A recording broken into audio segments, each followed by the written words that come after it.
Welcome to episode 24 of the Pollination Podcast. In today's episode, I'll be covering mated queen acceptance, all the things that can go wrong, and how to reduce your rejection rates. Let's start with the basics.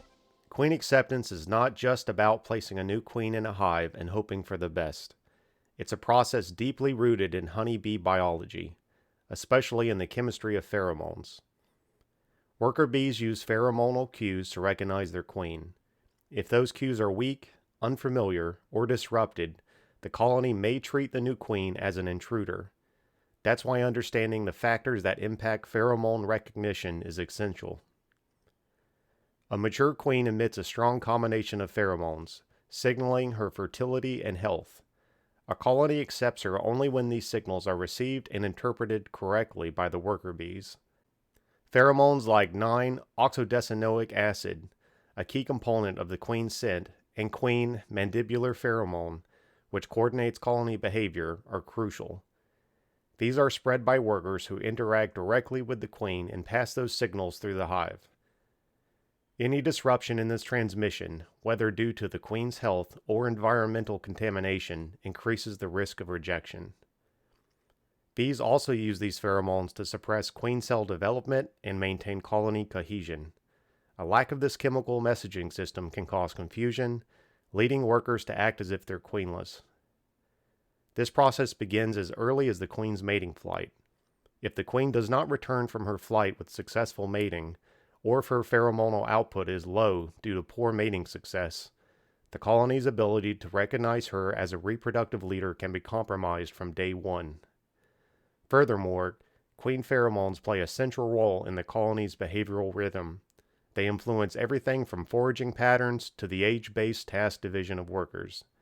This underscores how central the queen's acceptance is to overall colony organization.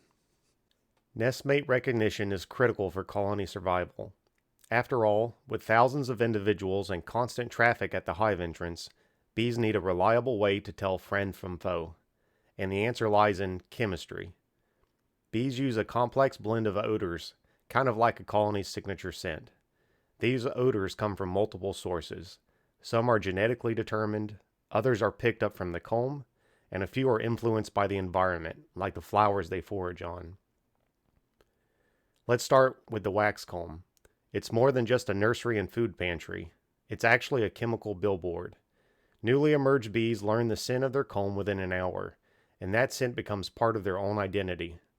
Bees that don't carry the right scent, they're likely to get rejected at the door. Researchers have found specific compounds in wax that influence whether a bee gets accepted or attacked. These compounds coat a bee's body and are produced in specialized glands, particularly the cephalic salivary gland. A nurse bee smells different from a forager, not just because of her job, but because her chemical signature evolves with her role. But recognition isn't just about wax or glandular compounds. Genetics matter too. Bees can actually distinguish between full sisters and half sisters, and they show kin preference when feeding or raising larvae. And what about the queen? She's a special case. Even under lab conditions, with food and environment held constant, queens are often rejected by foreign colonies, unless they're closely related. In one experiment, carbon dioxide was used to temporarily confuse workers and sneak in an outsider queen. It worked until the bees woke up and relearned who was who. So what does this all tell us? That honeybee society relies on an orchestra of chemical cues, from wax, from glands, from the environment, and from the bees themselves. It's a delicate balance of scent and identity, forming the invisible glue that holds the colony together. Let's explore some of the common and preventable causes of queen rejection. Premature queen release. New queens must remain in their cages for at least 72 hours. Releasing a queen too early short-circuits the colony's adjustment period. Beekeepers sometimes get impatient, but rushing this step can lead to rejection. Letting workers chew through the candy plug allows them time to adapt to her pheromones. Queen damage during handling. Queens are sometimes mishandled during marking or caging. High or low temperatures during shipping can damage her pheromone glands, resulting in a higher rejection rate. Queen was immature. Generally, the longer a queen is left to lay in the hive that she was born in before being caged will result in greater acceptance, pheromone production, and overall longevity. The opposite is true if the queen was caged at a younger age. Pathogen or pesticide exposure. Queens infected with nosema or exposed to miticides may be less likely to be accepted. Preventative treatment in queen banks, like feeding Fumidil B and controlling mite levels, is essential. Weak receiving colonies. Poor hive health, low population, or nutritional deficits reduce queen acceptance. Feeding queenless colonies sugar syrup for several days before introduction can improve outcomes, especially during a dearth. Consider protein supplements or stimulative feeding for stressed colonies. Worker bee demographics. Colonies made up mostly of old workers are less likely to accept a new queen.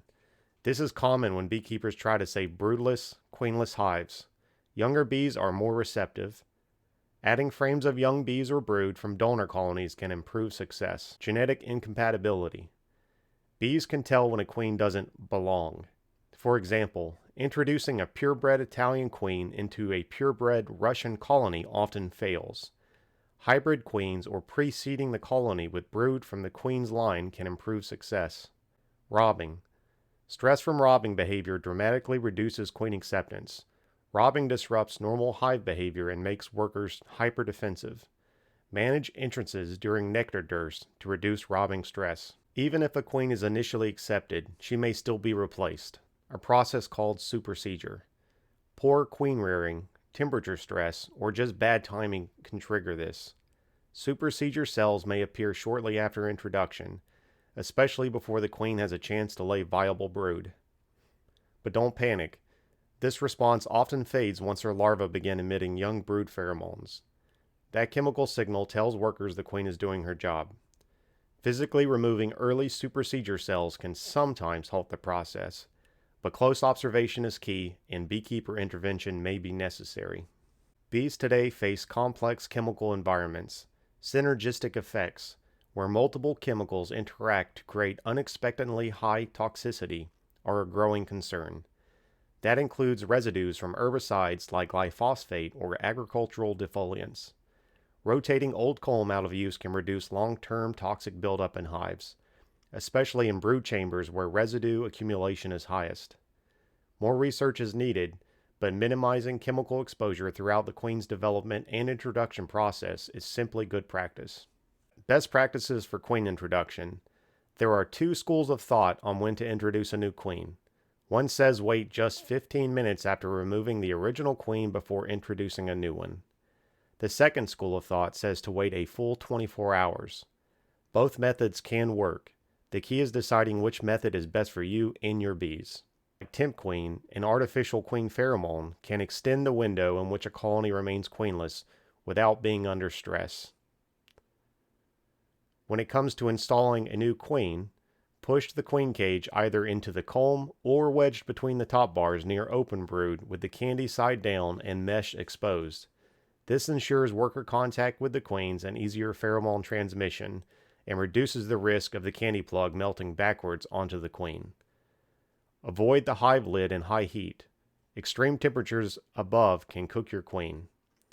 And here's a golden rule. Don't open the hive for 3 days after installing the queen. Let the process happen. So to wrap up, successful queen introduction is a blend of biology, timing, and management. Understand your bees, respect the pheromone system, give the colony time. Monitor queen banks, handle your queens gently, feed your colonies, and avoid chemical overload.